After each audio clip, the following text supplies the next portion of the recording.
What if one of the greatest collections of human knowledge was lost to history, erasing centuries of progress in an instant? In the 3rd century BC, the city of Alexandria in Egypt emerged as a vibrant hub of culture and learning under the influence of Alexander the Great. After Alexander's death, Ptolemy I Soter, one of his trusted generals and the newly crowned ruler of Egypt, envisioned creating a repository of all human knowledge. This vision took shape as the Library of Alexandria, one of the most ambitious and storied institutions of the ancient world.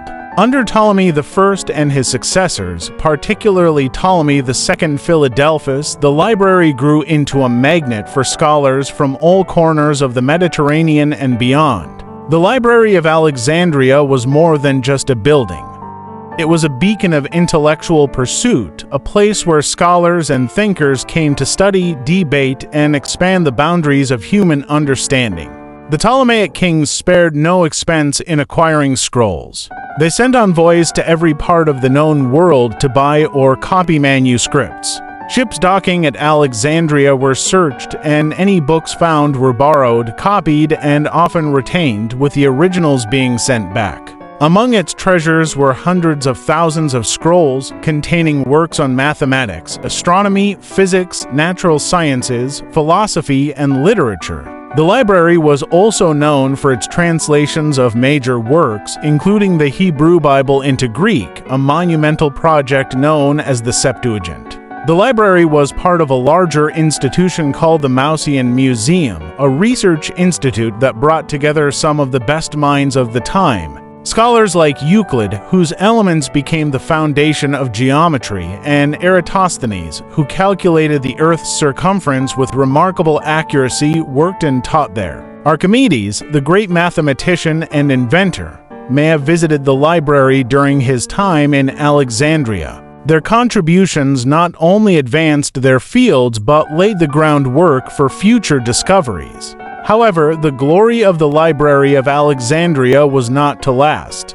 Its decline and eventual destruction spanned several centuries, marked by a series of tragic events. The first significant blow came in 48 BC during Julius Caesar's siege of Alexandria. Caught in the throes of civil war, Caesar found himself besieged in the city and, in a desperate attempt to secure his position, ordered the burning of the ships in the harbor. The fires spread 2 parts of the city, and although the extent of the damage to the library is debated, many believe that this conflagration destroyed a significant portion of its collection.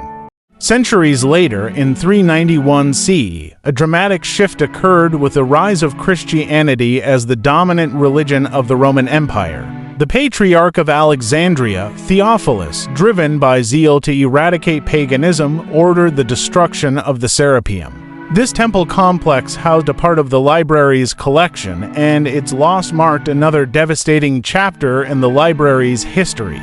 The once thriving center of learning was now being eroded by the tides of religious and political change. The final blow, according to some accounts, came with the Muslim conquest of Alexandria in 640 CE. It is said that Caliph Omar, upon learning about the remaining scrolls, decreed their destruction. According to legend, he reasoned that if the books contained the same teachings as the Quran, they were redundant; if not, they were heretical. While this account is contested by historians, it symbolizes the final erasure of the library's remnants. The loss of the Library of Alexandria represents one of history's greatest cultural tragedies. The destruction of its vast collection had far-reaching implications for the progress of human knowledge. In mathematics and geometry, the works of Euclid and Archimedes formed the foundation of these fields, but the loss of their extended treatises and commentaries might have delayed advancements for centuries.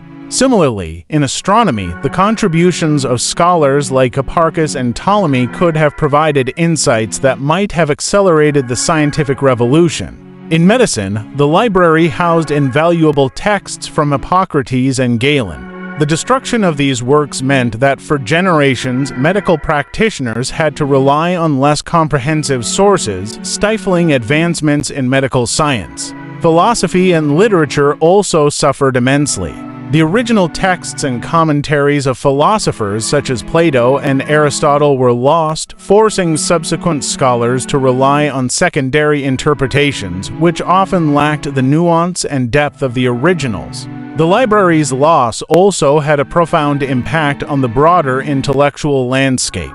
The fragmentation of knowledge led to the stagnation of scientific and philosophical inquiry. The works of ancient scientists and thinkers, once accessible to all, were scattered or lost, creating gaps in the historical record.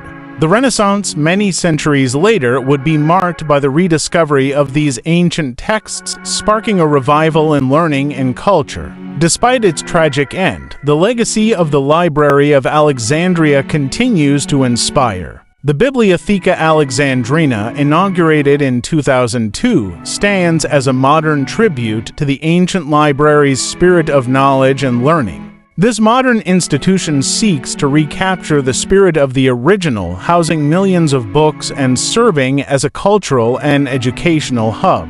It symbolizes the enduring human quest for knowledge and the belief that learning transcends time and borders. The story of the Library of Alexandria serves as a poignant reminder of the fragility of human progress and the enduring quest for understanding.